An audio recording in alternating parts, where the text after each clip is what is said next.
ආයුබෝවන් සියලු දෙනාටම අපේ YouTube නාලිකාවට ඔබ සම සාදරයෙන් පිළිගන්නවා. අද අපි කතා කරන්න යන්නේ ඔබේ ගොවිතැන සාර්ථක කරගන්න අවශ්‍ය මැයි මාසයේ තියෙන සුබ දිනයන් සහ වේලාවන් පිළිබඳව. වෙනත් වසරවලදී වගේම 2025 වසර සඳහා මා විසින් ගොවිතැනක් සකස් කරලා තියෙනවා. ඒ ගොවිතැනේ තියෙන තොරතුරුත් එක්ක තමයි මම දැන් ඔබට මේ වීඩියෝ එක අරගෙන එන්නේ. ඉතින් මේ ගොවිතැන අනුව සතුන්ගෙන් හානි වලින් තොරව ඔබේ භෝග නිවැරදිව නිරෝගීව වැඩෙන්න පුළුවන් සුබ දවස් සහ වේලාවන් පිළිබඳව මම ඒ ගොවිතැන සඳහන් කරලා තියෙනවා. ඉතින් ඒ ගොවිතැන අදාළව මැයි මාසයේ තියෙන සුබ දවස් ටික තමයි මම ඔයාලට මේ වීඩියෝවෙන් අරගෙන එන්නේ. ඉතින් මේ ගොවිතැන කියන්නේ ශ්‍රී ලාංකික විද්‍යාවේට අනුව හදපු ගොවිතැනට හිතකර සුබ දවස් ඒ වගේම සුබ වේලාවන් එන්න එක එක දවස්වලට සිදුවිය යුතු භෝග වර්ග ඒ වගේම අවුරුද්ද පුරාම තියෙන දීපුෂ්කර සහ දීපුෂ්කර යෝග ඇතුළත් හදපු ලංකාවේ තියෙන එකම ලිත. ඒ වගේම වී ගොවිතැන සඳහා සුදුසු දිනයන් සහ එක් එක් දවසට ඉන්ධන පුළුවන් සුදුසුම වේලාවන්. භෝග වගාවන් ඉන්ධනකොට හැමදාම සුදුසුත් නෑ. ඒ වගේම හැම වෙලාවෙම සුදුසුත් නෑ. ඒකට සුබ දවස් තියෙනවා. ඒ වගේම දවසේ සුබ වේලාවන් තියෙනවා. ඉතින් මේ ඔක්කොම කැටි කරලා තමයි මේ 2025 වසර සඳහා ගොවිතැන මම සකස් කරලා තියෙන්නේ. ඉතින් මේ ගොවිතැන අනුව මේ 2025 මැයි මාසයට අදාළ තියෙන දින ටික අපි දැන් බලමු. තව දෙයක් මතක් කරන්න ඕන.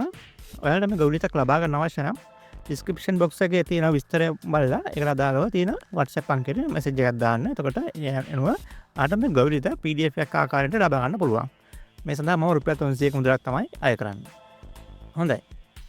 අපි දැන් බලමු මේ 2025 වසර සඳහා තියෙන සුබ දවස් මොනවද කියලා. පළවෙනියෙන්ම 2025 මැයි මාසේ පළවෙනිදා බ්‍රහස්පති දවසට සුදුසු භෝග වර්ග විදියට බ්‍රහස්පති දවසක් නිසා ගෙඩි මල් කරල් භෝග තමයි මේ දවසට අපි සින්නන්නේ. ඉතින් සුබ වේලාවන් විදියට තියෙනවා පෙරවරු 11:30 ඉඳලා පෙරවරු 11:57 දක්වා කාලය අපට මේ භෝග ගවා ඉඳන්න පුළුවන්. ඒ වගේම හවස් වරුවේ 3:57 ඉඳලා හවස 4:57 දක්වා කාලයක් ඔබට සුබ වෙනවා. මේ දිනය දිවිකරණය බලවත් හින්දා මේ දවසේ භෝග ගවා සඳහා සුදුසුයි. එතකොට අපට සතුන්ගේ හානි වලින් තොරව මේ භෝග ගවා සිදු කරන්න පුළුවන්. ඒ වගේම මේ දිනේ සුබ දිශාව විදියට උතුරු දිශාව තියෙනවා. ඔයාලට මේ විස්තර දැන් තිරයෙන් බලා ගන්නත් පුළුවන්.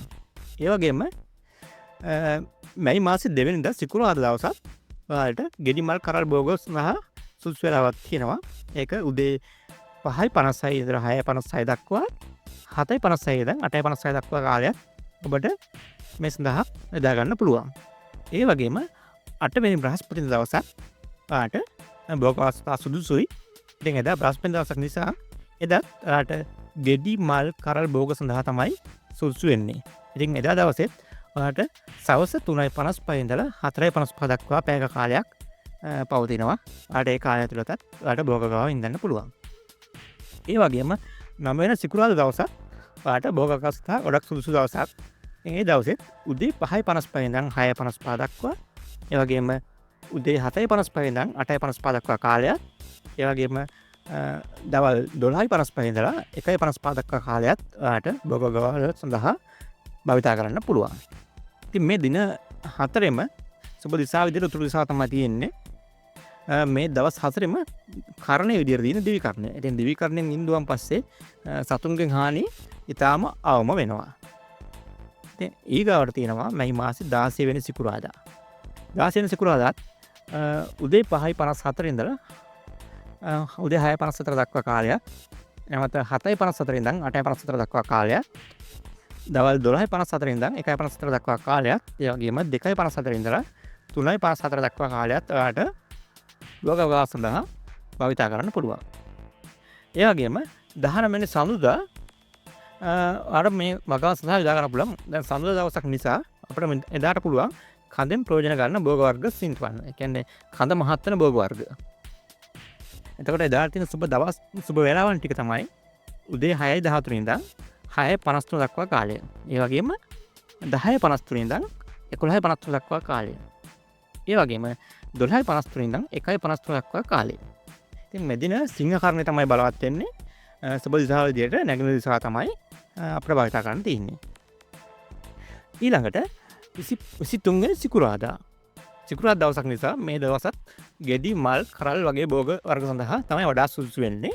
ඉතින් මේ දවසෙත් උදේ 5:53 ඉඳන් 6:53 දක්වා කාලයක්, 7:53 ඉඳන් 8:53 දක්වා කාලයක්, 12:53 ඉඳන් 1:53 දක්වා කාලයක්, 2:53 ඉඳන් 3:53 දක්වා කාලයක් භෝග වර්ග සඳහා සුදුසු වෙනවා. ඉතින් මේ දවසෙත් තියෙන දිවිකරණය, ඒ වගේම සුබ දිශාව විදිහට උතුරු දිශාව තමයි තියෙන්නේ. නැවත මැයි මාස 27 වෙනි අඟහරුවාදා දිනය සිංහ කර්ණය පවතිනවා. සිංහ කර්ණය පවතින මේ දවසේ අලභෝග සඳහා තමයි වඩාත්ම සුදුසු වෙන්නේ. ඉතින් මේ දවසේ උදේ 8:35 ඉඳන් 8:53 දක්වා කාලය, ඒ වගේම 9:53 ඉඳන් 10:53 දක්වා කාලය, ඒ වගේම 2:53 ඉඳන් තවස 3:53 දක්වා කාලයක්, තවස 4:53 ඉඳන් 5:53 දක්වා කාලයක් ඔබට මේ අලභෝග වර්ග සඳහා භාවිතා කරන්න පුළුවන්. ඒ වගේම අවසාන වශයෙන් 31 වෙනි සෙනසුරාදා කොළ භෝග වර්ග සඳහා ඔයාලට භාවිතා කරන්න පුළුවන්. කොළ භෝග වර්ග වගා කරන්න ඔයාලට මේ දවසේ භාවිතා කරන්න පුළුවන්. සුබ වේලාවල් විදියට උදේ 9:52 ඉඳන් 10:52 දක්වා කාලයක්, 11:52 ඉඳන් 12:52 දක්වා කාලයක්, ඒ වගේම 4:52 ඉඳන් අවස 5:52 දක්වා කාලයක් ඔයාලට භාවිතා කරන්න පුළුවන්. ඉතින් මේ දවසෙත් දිවිකරණය තමයි බලවත් වෙන්නේ. ඒ වගේම සුබ දිශාව විදියට බස්නාහිර දිශාව තමයි අපට හදා ගන්න පුළුවන්. මම දැන් ඉහළ සඳහන් කරපු දවස්වල ඔයා ගොවිතැන ආරම්භ කරොත්, වගාවන් ආරම්භ කරොත් ඔයාට සත්තුන්ගේ හානි වලින් අවම වෙලා ඔබේ භෝග හොඳින් වැඩෙනවා. වගේම මේ සුබ මොහොත වල ගැන සම්පූර්ණ විස්තරات බලා ගන්න ඔයාට අපේ ගොවිතැන ලබා ගැනීමෙන් කරන්න පුළුවන්. ඔබත් ගොවිතැනට ආදරය කරන කෙනෙක් නම් ඔයාට මේ channel එක ගොඩක් වැදගත් වෙයි. ඉදිරියේදීත් අපි 2025 සෑම මාසකට අදාළම මේ සුබ දින අපි වීඩියෝ විදියට ඔබට රැගෙන එනවා. ඉතින් ඔයාලා මේ channel එක subscribe කරලා bell icon එකත් ඔබලා තියාගන්න. ඔයාලට මේ channel එක වැදගත් වෙයි කියලා හිතනවා නම් පමණක්. ඉතින් 2025 වසර ඔබේ ගොවිතැනේ සාර්ථකව වසර කරගන්න සුබ නැකත් අරගෙන නැමත් වෙනත් වීඩියෝ එකකින් අපි රැගෙන හම්බ වෙනවා. එතකන් ඔබට සුබ දවසක්.